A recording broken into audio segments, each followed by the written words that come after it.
तो आज की क्लास में हम डिस्कस करेंगे ट्रीटमेंट ऑफ द शॉक। तो शॉक की कंडीशन अगर हम बात करें, इसको तीन तरह से शॉक के ट्रीटमेंट को हम कैटेगराइज कर सकते हैं। फर्स्ट ट्रीटमेंट हमारा होगा जहां हमारा फोकस होगा पेशेंट की कंडीशंस को स्टेबलाइज करने से। तो फर्स्ट ट्रीटमेंट है स्टेबलाइजेशन ऑफ द पेशेंट, और यहाँ पे इनिशियल रिसिसिटेशन जो भी हो सकता है, पेशेंट को रिसिसिटेट करने की कोशिश करेंगे। तो फर्स्ट स्टेप, चाहे कोई भी शॉक की कंडीशन है, उनको हम तीन पार्ट में डिवाइड कर सकते हैं। शॉक की कंडीशन को फर्स्ट ये है कि इनिशियल हमारा फोकस होगा पेशेंट को स्टेबलाइज करना। स्टेबलाइज कैसे कर सकते हैं? रिसिसिटेशन की मदद से। जो भी ज़रूरत है वो ज़रूरत के हिसाब से हम पेशेंट को रिसिसिटेट करेंगे। सेकंड हमारा होगा, हम इवेल्युएट करेंगे पेशेंट को कि आगे हमें क्या करने की ज़रूरत है, कॉज पता करने की और सीवियरिटी ऑफ द शॉक को पता करने की ज़रूरत है।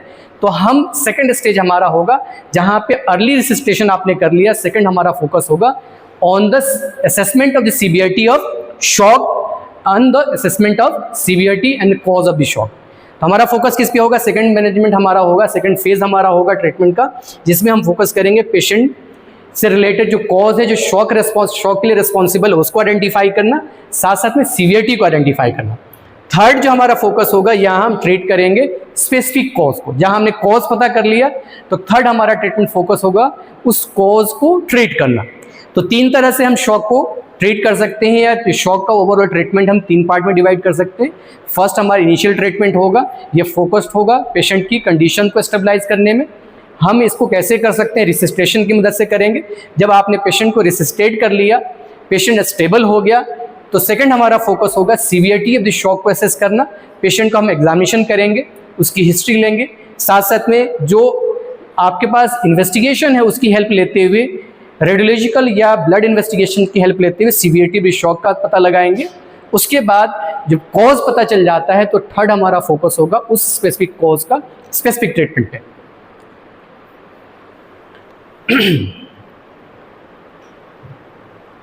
तो अगर हम बात करें कि शॉक की कंडीशन में जहां खासतौर से हाइपोवोलेमिया की कंडीशन डेवलप हो रही है, जहां कॉज क्या है, ब्लीडिंग कॉज है, तो वहां हमारा फोकस होगा अरेस्ट ऑफ हेमरेज। तो ट्रीट द कॉज हमारा फर्स्ट फोकस होगा। तो एक एग्जांपल हम दे सकते हैं कि शॉक की कंडीशन ब्लीडिंग के वजह से हो रही है, तो हमारा फर्स्ट फोकस किस पे होगा? ब्लीडिंग को रोकने पर। वहाँ जो भी अकुमुलेशन है, फ्लूइड का कलेक्शन है, उसको रिमूव करने के लिए हम ड्रेन करेंगे। अगर पस है, पस खास तौर से सेप्टिसीमिया का कॉज हो सकता है, अगर पस प्रेजेंट है तो उसको हम ड्रेन करेंगे। यानी हमारा फर्स्ट फोकस होगा कॉज को ट्रीट करना। नेक्स्ट जो हमारा फोकस होगा फ्लूइड रिप्लेसमेंट पे। अब फ्लूइड रिप्लेसमेंट अलग अलग तरीके से हम कर सकते हैं। अगर प्लाज्मा अगर लॉस है तो प्लाज्मा को रिप्लेस करेंगे। कई बार हाइपोवोलेमिया को हमें करेक्ट करना है तो नॉर्मल सलाइन इन्फ्यूजन कर सकते हैं या रिंगर लैक्टेट दे सकते हैं। प्लाज्मा एक्सपेंडर का इस्तेमाल कर सकते हैं। प्लाज्मा एक्सपेंडर में अगर ब्लड कंपोनेंट प्रेजेंट नहीं है, आप चाहते हैं कि ब्लड वॉल्यूम को एक्सपेंड करना, तो ब्लड वॉल्यूम को एक्सपेंड करने के लिए दो तरह के सॉल्यूशन हम इस्तेमाल कर सकते हैं। एक है कोलोइडल सॉल्यूशन, दूसरा है क्रिस्टलोइडल सॉल्यूशन। तो इनके दोनों के जो प्लाज्मा एक्सपेंडिंग कैपेबिलिटी होती है डिफरेंट होती है। तो जिसकी हम बात कर रहे हैं, हिमैक्सिल्स की बात कर रहे हैं, इसकी प्लाज्मा एक्सपेंडिंग कैपेबिलिटी ज़्यादा होती है और ये लास्ट करता है 1.5 आवर से लेकर 1 आवर तक लास्ट करता है।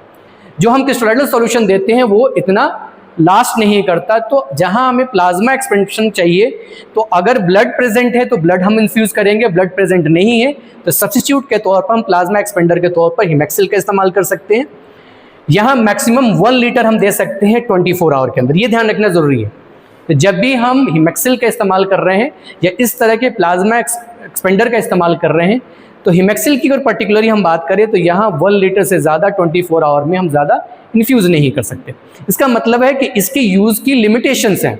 जहाँ ब्लड अभी अवेलेबल नहीं है, पेशेंट को हमें सेव करना है, वहाँ हम प्लाज्मा एक्सपेंडर के तौर पर हिमैक्सिल का इस्तेमाल कर सकते हैं। मीनवाइल हम क्या करेंगे? ब्लड अरेंज करेंगे। तो ब्लड जब तक अरेंज नहीं होता तब तक प्लाज्मा एक्सपेंडर के तौर पर हिमैक्सिल का इस्तेमाल या जिलेटिन का इस्तेमाल कर सकते हैं, स्टार्च का इस्तेमाल कर सकते हैं। तो ये कुछ प्लाज्मा एक्सपेंडर है जिनका इस्तेमाल हम कर सकते हैं। Hypovolemia all because of the blood loss. इसके अलावा अगर हम बात करें कि इनिशियल अगर हम फ्लूइड रिप्लेसमेंट कर रहे हैं, यानी शॉक की कंडीशन है, फ्लूइड रिप्लेसमेंट कर रहे हैं, तो दो तरह का फ्लूइड ऑलरेडी हमने डिस्कस किया। एक है क्रिस्टलोइडल, दूसरा है कोलोइडल सॉल्यूशन। तो इनिशियली हम क्रिस्टलोइडल सॉल्यूशन देंगे। क्रिस्टलोइडल सॉल्यूशन देंगे। उसके बाद अगर ज़रूरत है तो कोलोइडल सॉल्यूशन देंगे। ब्लड ट्रांसफ्यूजन की जहां जरूरत है वहां हम ब्लड ट्रांसफ्यूजन करेंगे, ये नहीं कि हम टोटली रिलाई करें आईवी फ्लूइड पर। इसका मतलब यही है कि अगर जहां ब्लड ट्रांसफ्यूजन की जरूरत है, सीवियर अगर हेमरेज हुआ है, ब्लड लॉस ज़्यादा हुआ है, तो हम चाहे क्रिस्टोलाइडल सॉल्यूशन है, क्लोराइडल सॉल्यूशन पर रिलाई नहीं कर सकते। जहां ब्लड ट्रांसफ्यूजन की जरूरत है वहां ब्लड ट्रांसफ्यूजन करेंगे। फ्लूइड थेरेपी की अगर हम बात करें तो यहाँ पे क्रिस्टोलाइडल सॉल्यूशन जैसे नॉर्मल सलाइन है, रिंगर लैक्टेट है, हार्टविन सॉल्यूशन है, इनका इस्तेमाल हम आइडियली कर सकते हैं। ब्लड लॉस अगर हुआ है तो ऐसी कंडीशन में ब्लड ट्रांसफ्यूजन ही बेटर चॉइस है। क्रिस्टोलाइडल सॉल्यूशन और क्लोराइडल सॉल्यूशन की हम बात करें तो इनकी ऑक्सीजन कैरिंग कैपेबिलिटी कम होती है। तो अगर ब्लड लॉस हुआ है और आप रिलाई किस पे कर रहे हैं, इंट्रावेनस फ्लूइड पे, चाहे क्रिस्टोलाइडल सॉल्यूशन है या क्लोराइडल सॉल्यूशन है, तो वहाँ अल्टीमेट रिजल्ट क्या होगा, हाइपोक्सिया की कंडीशन डेवलप हो सकती है। अल्दो आपने जो हाइपोवॉल्यूमिया की कंडीशन है उसको ट्रीट कर दिया। उसके पीछे रीज़न यही है, चाहे क्रिस्टोलाइडल सॉल्यूशन है या क्लोराइडल सॉल्यूशन है, उसकी ऑक्सीजन कैरिंग कैपेबिलिटी ब्लड के कंपेरिजन में कम होती है। यानी यहाँ पे टिश्यू परफ्यूजन तो होगा, ब्लड वहाँ रीच करेगा, पर न्यूट्रिशनल जो नीड है टिश्यू की वो फुलफिल नहीं होगी। तो आप for the time being in fluids का इस्तेमाल कर सकते हैं, पर अल्टीमेट आपको क्या देना पड़ेगा, आपको ब्लड ट्रांसफ्यूज ही करना पड़ेगा। बेटर ऑप्शन यही है। हाइपोटेनिक सॉल्यूशन जिसमें खासतौर से डेक्सट्रोज है वो अवॉइड करना चाहिए शॉक की कंडीशन में। हाइपोटोनिक सॉल्यूशन जैसे डेक्सट्रोज है इसको अवॉइड क्यों करना चाहिए कि इसका पुअर वॉल्यूम एक्सपेंडर है, यानी प्लाज्मा वॉल्यूम एक्सपेंशन इससे नहीं होता। तो अगर आप डेक्सट्रोज का इस्तेमाल कर रहे हैं शॉक को ट्रीट करने के लिए तो उसमें रिजल्ट उस तरह से नहीं आएगा जैसे आप जो बाकी क्रिस्टोलाइडल सॉल्यूशन है उसका इस्तेमाल आप कर रहे हैं। तो यहाँ ये ध्यान रखिए कि डेक्सट्रोज से आप हाइपोवॉल्यूमिक की कंडीशन है उसको ट्रीट नहीं करें, या तो नॉर्मल सलाइन का इस्तेमाल करें या रिंगर लैक्टेट का इस्तेमाल करें। तो आरएल बेटर ऑप्शन है as compare to normal saline. Normal saline जहाँ पे बहुत हाइपोवॉल्यूमिया क्रिएट हो रहा है, हाइपोटेंशन की कंडीशन बहुत ज़्यादा हो रही है, तो उसको कंपनसेट करने के लिए फॉर द टाइम बिंग आप नॉर्मल सलाइन इस्तेमाल कर सकते हैं। Otherwise Ringer lactate is the better option.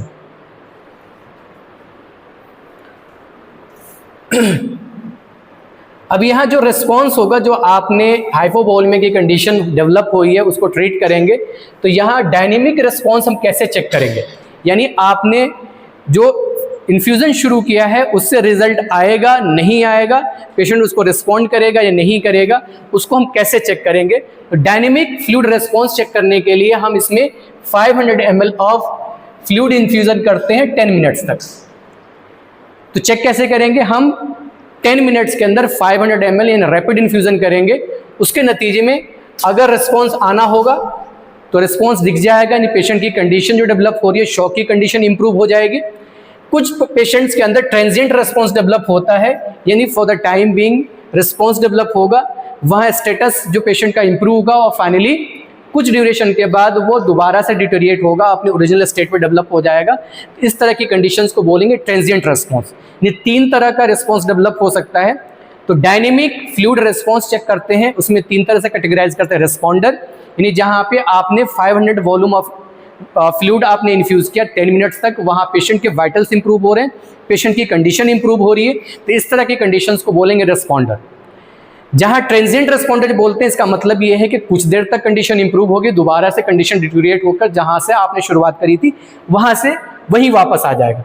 Non responder की कंडीशन में यहाँ पे कोई भी इंप्रूवमेंट नहीं होगा। इसका मतलब है आप हाइपोवॉल्यूमिक की कंडीशन है उसको फ्लूइड से करेक्ट नहीं कर सकते।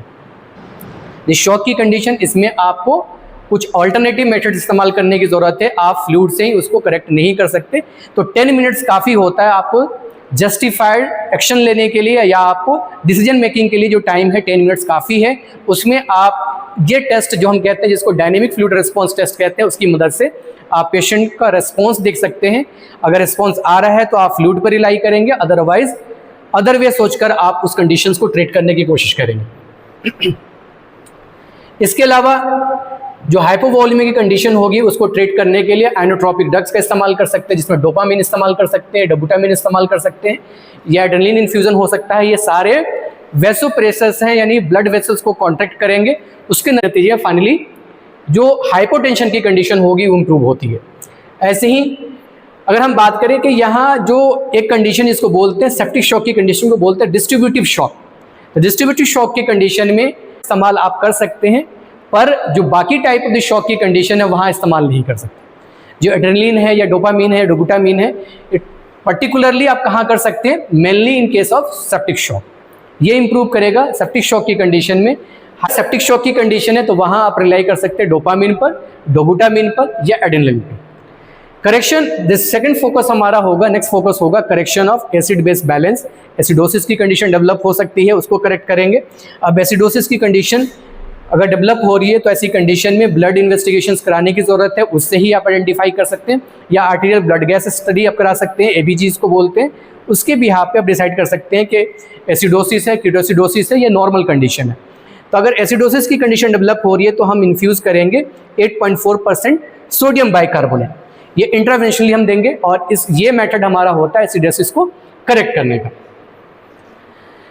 नेक्स्ट जो मैजिक ड्रग है वो उसे कहते हैं स्टेरॉयडल थेरेपी। स्टेरॉयड जो होगा लाइफ सेविंग ड्रग है, यहाँ हम 500 से लेकर 1000 मिलीग्राम हाइड्रोकोर्टिजोन हम दे सकते हैं, और ये इम्प्रूव करता है, परफ्यूजन को इम्प्रूव करेगा, साथ साथ कैपिलरी लीक को ये रिड्यूस करता है, और सिस्टमिक इन्फ्लामेटरी इफेक्ट है उसको भी कम करता है। तो इसी वजह से अगर कॉर्टिकोस्टेरॉइड खास तौर से तब दिया जाता है जहाँ पेशेंट की लाइफ को सेव करना है, सेप्टिक शॉक की कंडीशन है या other type of the shock की कंडीशन है, वहाँ हम स्टेरॉयडल थेरेपी पे रिलाई करते हैं। साथ साथ में कैपिलरी लीक अगर हो रहा है, चाहे वो इन्फ्लामेटरी प्रोसेस के वजह से हो, इन्फ्लामेशन के वजह से हो, इन्फेक्शन के वजह से हो, ट्रॉमा के वजह से हो, तो जहाँ कैपिलरी लीक की कंडीशन डेवलप होगी, आप आईवी फ्लूइड दे रहे हैं पर कैपिलरी लीक हो रही है तो वहाँ को वॉल्यूम डेवलप हो सकता है, तो कैपिलरी लीक को भी ये करेक्ट करता है। साथ साथ में सिस्टमिक इन्फ्लामेटरी जो इफेक्ट डेवलप होता है मल्टी ऑर्गन फेल्योर के लिए रिस्पॉन्सिबल होगा, जिसको हम मल्टी ऑर्गन डिस्फंक्शन कहते हैं, अगर वो डेवलप होता है उसको भी ये चेक करता है। ये सिस्टमिक इन्फ्लामेशन इफेक्ट होगा उसको भी रिड्यूस करता है। तो इस कंडीशंस को इंप्रूव करने की वजह से कॉर्टिकोस्टेरॉइड को लाइफ सेविंग ड्रग कहा जाता है, तो इसका इस्तेमाल हम कर सकते हैं। इसके अलावा अगर shock because of infection develop हुआ है तो हमारा फोकस होगा सुटेबल एंटीबायोटिक पर हम रिलाई करेंगे। सेप्सिस की कंडीशन में खास तौर से ब्लड शुगर लेवल है उसको हम चेक करेंगे, कीटोसिडोसिस की कंडीशन है तो उसको हम कंट्रोल करेंगे। कैटेड्राइजेशन हमारा मॉनिटरिंग के लिए होगा, यहाँ फोकस हमारा होगा यूरिन आउटपुट को हम मेंटेन करें 30 to 50 ml पर आवर तक हम मेंटेन करेंगे। तो अगर ये वॉल्यूम है इसका मतलब ये है कि हाइपोवॉल्यूमी की कंडीशन नहीं है। अगर ये वॉल्यूम इससे डिप्लीट हो रहा है 30 to 50 ml पर आवर से कम है यूरिन आउटपुट, तो ये शो कर रहा है ओलिगोयूरिया की कंडीशंस को, यानी हाइपोवॉल्यूमी की कंडीशन, यानी शॉक की कंडीशन है पेशेंट में, या पॉसिबल है पेशेंट शॉक की कंडीशन में जा सकता है। नेक्स्ट हमारा ट्रीटमेंट होगा नेजल ऑक्सीजनेशन का।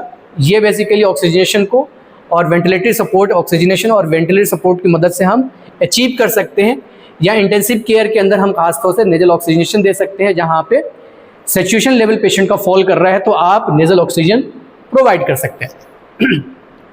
इसके अलावा जो हमारा मॉनिटरिंग होगी पेशेंट की, या जहाँ पे आप नॉर्मल आईवी फ्लूइड देकर पेशेंट की कंडीशन को स्टेबलाइज नहीं कर पा रहे हैं तो सीवी लाइन हम इंसर्ट करते हैं, ये सेंट्रल वेनस प्रेशर लाइन हम इंसर्ट करते हैं। सेंट्रल वेनस प्रेशर बेसिकली ये परफ्यूजन को बढ़ाता है और फ्लूइड बैलेंस को मॉनिटर करने के लिए फ्लूइड जितना हमने दिया है वो जस्टिफाइड है या नहीं है। अगर हाइपोवॉल्यूमिया है तो वो भी आप सेंट्रल वेनस प्रेशर लाइन की मदद से आप उसको असेस भी कर सकते हैं और इन्फ्यूज़ भी कर सकते हैं। नेक्स्ट हमारा मेथड होगा, ट्रीटमेंट होगा TPN in total parental nutrition हम देंगे। एक कंडीशन और होती है जिसको बोलते हैं पीसीडब्ल्यूपी, ये होता है पल्मोनरी कैपिलरी वेज प्रेशर। ये बेसिकली मॉनिटरिंग का सिस्टम हमारा होता है, जहाँ सेंट्रल वेनस प्रेशर होगा उसको हम मैनेज कर सकते हैं, उसको मॉनिटर कर सकते हैं, जिसको बोलते हैं पल्मोनरी कैपिलरी वेज प्रेशर। दूसरा है CBP and central venous pressure. तो दो ये लाइन जो बेसिकली इंसर्ट करते हैं, इसका मकसद होता है पेशेंट को मॉनिटर भी करना, साथ साथ में इन्फ्यूजन, एडिक्वेट इन्फ्यूजन भी देना। जहाँ पे हाई वॉल्यूम हम नहीं दे सकते, लार्ज वॉल्यूम नहीं दे सकते, वहाँ हम सीबीपी लाइन इंसर्ट करते हैं। सपोज करिए पेशेंट बहुत डिहाइड्रेटेड है, वहाँ उसकी वेन कोलैप्स हो गई है, तो ऐसी कंडीशन में आपको एडिक्वेट इन्फ्यूजन के लिए आपको सीबी लाइन इंसर्ट करना पड़ता है, सीबीपी लाइन। ठीक है, तो यहाँ खासतौर से क्रिटिकली केयर जहाँ चाहिए, जब पेशेंट क्रिटिकली इंजर्ड है या क्रिटिकली वो सीवियरली इल्ड है, तो मॉनिटरिंग के लिए या क्रिटिकल पेशेंट्स के लिए हम सीबीपी लाइन का इस्तेमाल कर सकते हैं। हीमोडायलिसिस की ज़रूरत पड़ सकती है। हीमोडायलिसिस खास तौर से किडनी की कंडीशन अगर डिटोरिएट हो रही है तो इसको इम्प्रूव करने के लिए हम हीमोडायलिसिस की मदद ले सकते हैं। हमारा नेक्स्ट जो फोकस होगा ट्रीटमेंट पे, उसमें पेशेंट अगर पेन की कंडीशन में है तो पेन को हम कंट्रोल करेंगे। वेंटिलेटर सपोर्ट जहाँ ज़रूरत है वहाँ वेंटिलेटर सपोर्ट देंगे। और ये कहाँ कर सकते हैं, आईसीयू के अंदर कर सकते हैं या क्रिटिकल केयर यूनिट के अंदर हम कर सकते हैं।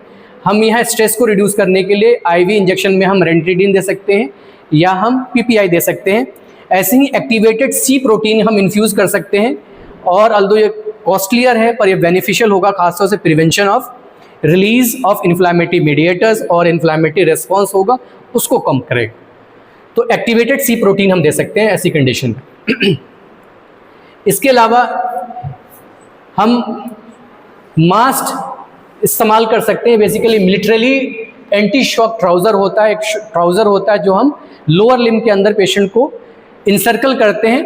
तो बेसिकली ये इसका बेनिफिट क्या है, जो मास्क हम इस्तेमाल करते हैं उसका बेनिफिट ये है कि सर्कमफ्रेंशियल एक्सटर्नल प्रेशर अप्लाई करता है और ये प्रेशर अराउंड होता है 40 mm ऑफ Hg, यानी एक्सट्रीमिटीज़ पे, लोअर एक्सट्रीमिटीज़ पे एक ट्राउज़र पहना दिया जाता है जिसके अंदर हम प्रेशर रेगुलेट कर सकते हैं। और यहाँ प्रेशर कितना होगा, 40 mm ऑफ Hg तक हम प्रेशर लगते हैं। ये जो ट्राउज़र होगा रैप करते हैं लोअर लिम्ब के अराउंड या एब्डोमेन के अराउंड कर सकते हैं और उसके बाद इस ट्राउज़र को इन्फ्लेट कर सकते हैं एक प्रेशर के साथ। ठीक है, तो जो प्रेशर जनरली होता है 40 mm ऑफ Hg अचीव करते हैं। इससे क्या होगा, रीडिस्ट्रीब्यूशन होता है, जो पेरिफेरल पार्ट के अंदर ब्लड है वो रीडिस्ट्रीब्यूट होता है सेंटर के टुवर्ड। ये centre part of the body के अंदर जहाँ क्रिटिकल ऑर्गन्स हैं उसके टुवर्ड डाइवर्ट होता है। ठीक है, अब इसमें जब आपने जो इसकी रिस्पॉन्स चाहिए थी, जो एफिकेसी चाहिए थी वो अचीव कर ली, उसके बाद डिफ्लेक्ट जो हम करते हैं बहुत ग्रेजुअल करते हैं। सडन अगर आपने डिफ्लेक्टिंग कर दी, यानी जो आप इन्फ्लेट किया था उसको आपने डिफ्लेट कर दिया, तो अचानक फ्लूइड शिफ्ट होगा, उसके वजह से कंडीशन दोबारा डिटोरिएट हो सकती है, वर्स्ट हो सकती है, शॉक की कंडीशन डेवलप हो सकती है। तो जब हम मास्क का इस्तेमाल करते हैं इसमें ध्यान रखते हैं डिफ्लेट जब हम करेंगे ग्रेजुअल करेंगे और केयरफुली करेंगे।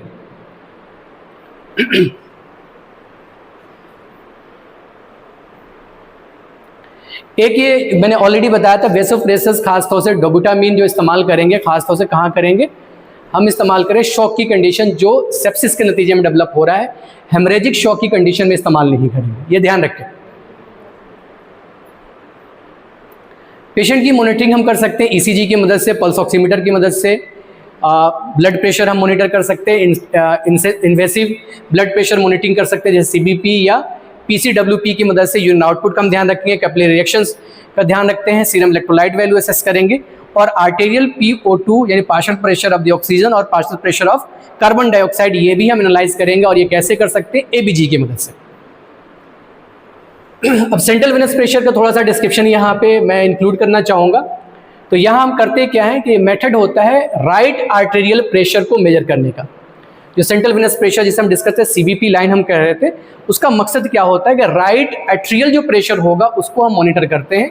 और कैसे करते हैं कि यहाँ पे वेनस कैथेटर इंसर्ट करेंगे, किसके अंदर, सुपीरियर वेना केवा के अंदर या उसकी ट्रिब्यूटरीज के अंदर।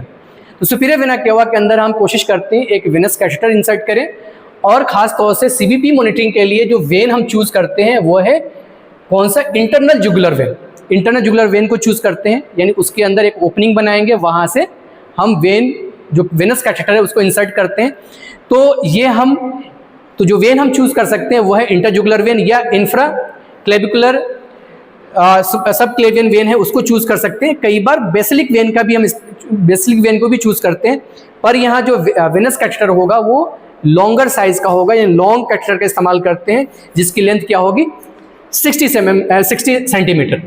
तो इसमें हम सबसे पहले करते क्या है, मेथड को हम समझ लेते हैं कि अंडर रेडियोलॉजिकल गाइडेंस हम क्या करेंगे। सबसे पहले नेक एरिया को हम चूज़ करेंगे, जिस एरिया के अंदर हमें सेंट्रल लाइन इंसर्ट करना है, जिसको सेंट्रल लाइन भी कहा जाता है, जैसे सीवीपी लाइन हम कह रहे हैं।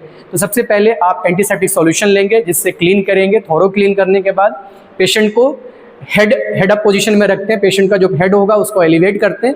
एलिवेट करने के बाद अंडर रेडियोलॉजिकल गाइडेंस, चाहे वो सी आर्म की मशीन हो या यूएसजी गाइडेड, हम क्या करेंगे, एक निडल को पास करते हैं। निडल को पास करने के लिए हमारा तरीका ये होता है कि जो मीडियल एंड होगा क्लेविकल का, मीडियल एंड से 3 सेंटीमीटर एबव निडल को हम पास करेंगे। और इसकी भी डायरेक्शन, निडल की डायरेक्शन क्या होगी, डिजिटल की डायरेक्शन ये है कि जो 2 हेड्स होते हैं स्टेर्नोक्लेडोमास्टोइड मसल्स की, स्टेर्नोक्लेडोमास्टोइड मसल्स की 2 हेड्स बाइफरकेट होती है, वहाँ से हम निडल को, उसको जो एपेक्स एरिया होगा वहाँ से निडल को इंसर्ट करेंगे। और फाइनली निडल को इंसर्ट करने के बाद हम निडल को अटैच किए होते हैं किससे, सिरिंज के साथ। जब आप सिरिंज जैसे जैसे नीडल को एडवांस करेंगे, सिरिंज के पिस्टन को पीछे खींचते हैं, अगर उसके अंदर ब्लड आता है, जहां ब्लड आता है वहां नीडल को वहीं रोकेंगे। उसके बाद उस नीडल के हब के थ्रू गाइड वायर पास करते हैं। गाइड वायर बेसिकली एक वायर है जिसको हम उस नीडल के हब के थ्रू इंसर्ट करेंगे। गाइड वायर को इंसर्ट करने के बाद नीडल को वहां से निकाल लेंगे, फिर उसके बाद डायलेटर इंसर्ट करते हैं। उसी गाइड वायर के ऊपर एक डायलेटर हम पास करते हैं। डायलेटर का काम होता है जो ओपनिंग आपने बनाई है निडल इंसर्ट करने के बाद उस ओपनिंग को वाइडन कर देना। डायलेटर इंसर्ट करने के बाद जब आपने सफिशिएंट अमाउंट ऑफ ओपनिंग वहाँ क्रिएट कर ली है तो उसके बाद suitable size of Venus catheter को इंसर्ट करेंगे, जिसके अंदर majority of the condition 3 way catheter होता है, 3 उसके अंदर ओपनिंग होती है। उसके बाद उस गाइड वायर के ऊपर दोबारा से वेनस कैथेटर को एडवांस करोगे और फाइनली उसकी जो एक्चुअल पोजीशन है वहाँ इंसर्ट करोगे। इंसर्ट करने के बाद अलग अलग ओपनिंग, जो 3 वे ओपनिंग हमने बताई है, उससे ब्लड को हम सक करते हैं। अगर वो वर्किंग पोर्ट है, वर्किंग है, तो उसको वहीं फिक्स कर देते हैं। उसके बाद हम उसकी मॉनिटरिंग कैसे करेंगे? सलाइन मैनोमीटर का इस्तेमाल करते हैं। तो यहाँ कैथेटर से हम क्या कनेक्ट करेंगे? Saline manometer. तो और एंगल ऑफ लुईस को हम क्या मानते हैं? 0 पॉइंट। तो अगर नॉर्मल वैल्यू की हम बात करें तो नॉर्मल वैल्यू होता है सेंट्रल वेनस प्रेशर का 2 से लेकर 10 सेंटीमीटर। अगर लेस देन 2 है तो ये कंडीशन है हाइपोवॉल्यूमिया के शो करता है या आपको फ्लूइड इन्फ्यूज करने की जरूरत है।